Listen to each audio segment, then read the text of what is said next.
नमस्कार दोस्तों, आपका स्वागत है मेरे चैनल आरवी मेडिकल स्टूडेंट पर। आज की इस वीडियो में हम बात करेंगे ऑन्कोलॉजी के बारे में। ऑन्कोलॉजी जो कि एक टॉपिक है किसका, बीएससी नर्सिंग का 3rd ईयर का टॉपिक है ऑन्कोलॉजी। उसके अंदर हम देखते हैं, फर्स्टली हम देखते हैं ऑन्कोलॉजी होती क्या है। Oncology is the branch of medicine. ये एक मेडिसिन की ब्रांच है जिसमें कौन सी मेडिसिन होती है जो कि कैंसर को ट्रीट करने के लिए यूज़ की जाती है। उन मेडिसिन्स की स्टडी की जाती है किसके अंदर, ऑन्कोलॉजी के अंदर। इसमें एक नर्स क्या क्या कर सकती है, अंडरस्टैंड करती है किसको, कैंसर्स को और उसके कोजेस को और उसके सिम्टम्स को, उसके ट्रीटमेंट को, और क्या करती है, पेशेंट को केयर प्रोवाइड कराती है और उसकी फैमिली को सपोर्ट प्रोवाइड कराती है। अब हम देखते हैं कैंसर होता क्या है। Cancer is an uncontrolled growth of abnormal cell, यानी कि कैंसर क्या होता है, एक अनकंट्रोल्ड ग्रोथ होती है किसकी, एबनॉर्मल सेल की, किसके अंदर, हमारी बॉडी के अंदर। और ये क्या करती है, सेल मल्टीपल अनकंट्रोल्ड तरीके से ग्रोथ करती रहती है और यह एक जगह से दूसरी जगह भी फैल सकती है, यानी कि बॉडी के एक पार्ट से दूसरे पार्ट में भी पहुंच सकती है।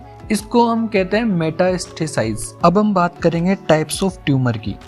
ट्यूमर 2 टाइप्स के होते हैं, benign tumour and malignant tumour. Benign tumour कौन से ट्यूमर होते हैं, जो नॉन कैंसरस होते हैं।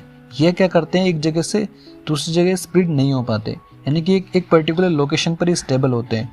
एग्जाम्पल देखें तो लिपोमा। लिपोमा एक ऐसा ट्यूमर है जो बिनाइन ट्यूमर की श्रेणी में आता है, यानी कि ये पर्टिकुलर एक स्टेबल लोकेशन पर ही होता है, उससे आसपास के टिश्यू को डैमेज नहीं करता ये। सेकंड था मैलिग्नेंट ट्यूमर। मैलिग्नेंट ट्यूमर को हम कैंसरस भी कह सकते हैं, कैंसरस ट्यूमर। ये क्या करता है, स्प्रेड करता है एक जगह से दूसरी जगह। ये आसपास की जो हेल्थी सेल्स है उसको भी अपने एबनॉर्मल सेल्स में कन्वर्ट कर देता है। एग्जाम्पल के तौर पर देखें तो lung cancer. Lung cancer malignant tumour का एक एग्जाम्पल है। नेक्स्ट हम बात करते हैं causes and risk factor of cancer की। कैंसर के फैलने के कई कारण हो सकते हैं, उनमें से कुछ मुख्य कारण है जिनके बारे में हम बात करते हैं। फर्स्ट जो कॉजेज है वो है जेनेटिक फैक्टर, यानी कि फैमिली में किसी को ऑलरेडी कैंसर रहा हो तो उसके आने वाले बच्चों में कैंसर होने की संभावना बढ़ जाती है। इसका मोस्ट कॉमन एग्जाम्पल है ब्रेस्ट कैंसर, यानी कि किसी मदर को ब्रेस्ट कैंसर रहा हो तो उसके आने वाले बच्चों में ब्रेस्ट कैंसर होने की संभावना बढ़ जाती है। नेक्स्ट जो फैक्टर है वो है environmental factor. Environmental factor means कोई पर्सन है जो ज़्यादा रेडिएशन के कॉन्टेक्ट में आ रहा है, ज़्यादा पॉल्यूशन के कॉन्टेक्ट में आ रहा है या फिर केमिकल्स के कॉन्टेक्ट में आ रहा है, तो उससे कैंसर होने की संभावना बढ़ जाती है। नेक्स्ट है लाइफस्टाइल फैक्टर, यानी कि कोई पर्सन है जो ज़्यादा स्मोकिंग करता है, ज़्यादा अल्कोहल लेता है या फिर अनहेल्थी डाइट लेता है या फिर ज़्यादा ही ओबेसिटी वाला पर्सन है, तो उसे कैंसर होने की संभावना बढ़ जाती है। नेक्स्ट फैक्टर है इन्फेक्शन, यानी कि कुछ वायरसेस होते हैं जो क्या करते हैं, कैंसर सेल्स को बढ़ावा देते हैं, जैसे कि HPV यानी ह्यूमन पेपिलोमा वायरस, जो क्या करता है, सर्वाइकल कैंसर्स को क्रिएट करता है।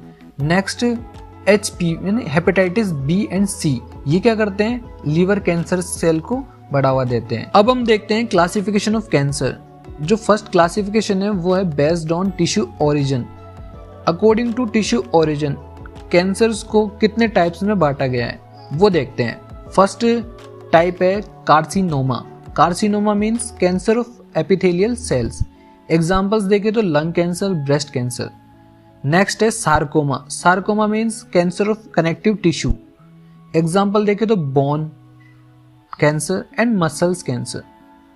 एंड नेक्स्ट है leukaemia. Leukaemia means blood cancer. Blood cancer को डिनोट करते हैं ल्यूकेमिया से। नेक्स्ट है lymphoma. Lymphoma means cancer of lymphatic system. Next है myeloma. Myeloma means cancer of plasma cells, किसके अंदर, बोन मेरो के अंदर। नेक्स्ट जो क्लासिफिकेशन देखेंगे वो देखेंगे based on staging TNM classification. TNM means T मतलब ट्यूमर साइज, N मतलब लिम्फ नोड इन्वॉल्वमेंट, M मतलब मेटास्टेसिस यानी कि स्प्रेड टू अदर ऑर्गन। मतलब जो TNM है उसके अकॉर्डिंग ट्यूमर को डिवाइड किया गया है, जैसे कि ट्यूमर साइज के अकॉर्डिंग, लिम्फ नोड इन्वॉल्वमेंट के अकॉर्डिंग और मेटास्टेसिस यानी उसके फैलने की क्षमता के अकॉर्डिंग क्लासिफाइड किया जाता है। अब हम देखते हैं sign and symptom of cancer. Sign and symptom of cancer को याद करने के लिए एक ट्रिक बनाई गई है। ट्रिक का नाम है CAUTION, क्वेश्चन। क्वेश्चन के C से डिनोट होता है चेंज इन बोवेल और ब्लडर हैबिट, और A से डिनोट होता है ए सोर दैट डज नॉट हील, यानी कि कोई घाव है जो हील नहीं होता है। U से डिनोट होता है अनयूजुअल ब्लीडिंग और डिस्चार्ज, यानी कि लगातार ब्लीडिंग होती रहती है और डिस्चार्ज होता रहता है उस घाव से या फिर उस लीजन से, ठीक है। और T से डिनोट होता है थिकनिंग।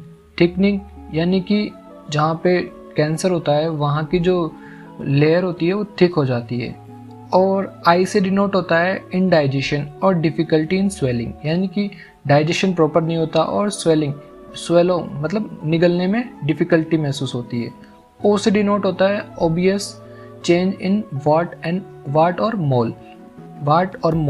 वाट यानी मस्सा और मोल यानी तिल, मतलब मस्से और तिल में अचानक से चेंज होने लगता है। N से डिनोट होता है नेगिंग कफ और हॉर्सनेस। नेगिंग कफ मतलब लगातार क्या होती है, खांसी होती रहती है और आवाज़ बैठ जाती है। अगर किसी पेशेंट में ये सारे साइन एंड सिम्टम दिखाई दें तो उसको कैंसर होने की संभावना होती है। नेक्स्ट हम देखते हैं डायग्नोसिस ऑफ कैंसर, यानी कि कैंसर को डायग्नोस करने के लिए क्या क्या तरीके यूज लिए जाते हैं। फर्स्ट जो तरीका है वो है बायोप्सी। बायोप्सी में क्या होता है, टिश्यू का सैंपल लिया जाता है। वो जो इन्फेक्टेड सेल्स है या टिश्यू है उसका सैंपल लेके लैब में भेजा जाता है, उसके थ्रू फिर जांच की जाती है। नेक्स्ट है ब्लड टेस्ट। ब्लड टेस्ट के थ्रू भी क्या किया जा सकता है, कैंसर को डिटेक्ट किया जा सकता है। इसमें ट्यूमर मार्कर होते हैं जैसे कि PSA प्रोस्टेट कैंसर हुआ, CA125 जो कि पर्टिकुलर ओवेरियन कैंसर्स को डिटेक्ट करने के लिए यूज़ किया जाता है। और थर्ड है इमेजिंग टेस्ट। इमेजिंग टेस्ट में क्या होता है, एक्सरे, CT स्कैन, MRI या PET स्कैन किया जाता है कैंसर को डायग्नोस करने के लिए। नेक्स्ट है एंडोस्कोपी। एंडोस्कोपी मतलब डायरेक्ट कैमरे से विजुअल किया जाता है। जैसे स्टोमक कैंसर हो, कोलन कैंसर हो या फिर लंग कैंसर हो, इसमें एंडोस्कोपी की जाती है। नेक्स्ट हम बात करेंगे ट्रीटमेंट ऑफ कैंसर की। ट्रीटमेंट ऑफ कैंसर में क्या किया जाता है, फर्स्ट जो ट्रीटमेंट है वो है सर्जरी। सर्जरी में क्या होता है, जो ट्यूमर होता है उसको रिमूव कर दिया जाता है, या फिर कोई अफेक्टेड ऑर्गन होता है उसको पूरे को ही रिमूव यानी हटा दिया जाता है। एग्जाम्पल के तौर पर देखें तो मसेक्टोमी में क्या होता है, ब्रेस्ट कैंसर होता है, जो ब्रेस्ट कैंसर को ही मतलब ब्रेस्ट को ही रिमूव कर दिया जाता है। सेकेंड है कीमोथेरेपी। कीमोथेरेपी में क्या होता है, ड्रग्स का यूज़ करके जो कैंसर सेल्स है उसको किल किया जाता है। इसके साइड इफ़ेक्ट्स भी होते हैं जैसे कि hair loss, nausea, vomiting and low immunity.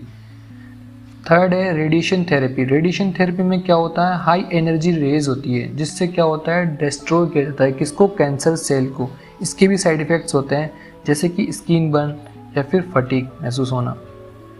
Fourth है इम्यूनोथेरेपी। इम्यूनोथेरेपी में क्या होता है, boost the body immune system to fight cancer. इसमें क्या होता है, जो हमारा इम्यून सिस्टम होता है बॉडी का उसको मतलब बूस्ट यानी बढ़ा दिया जाता है, उसको हाइपर एक्टिव कर दिया जाता है, जिससे क्या होता है कैंसर सेल से लड़ने की ताकत हमारी बॉडी में आ जाती है।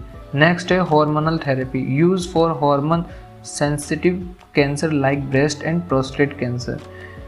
प्रोस्टेट एंड ब्रेस्ट कैंसर्स को ठीक करने के लिए हम हार्मोनल थेरेपी का यूज़ कर सकते हैं। नेक्स्ट है stem cells and bone marrow transplant. इसमें क्या होता है, ये किसके लिए यूज़ किया जाता है, use in blood cancer and leukaemia, है ना।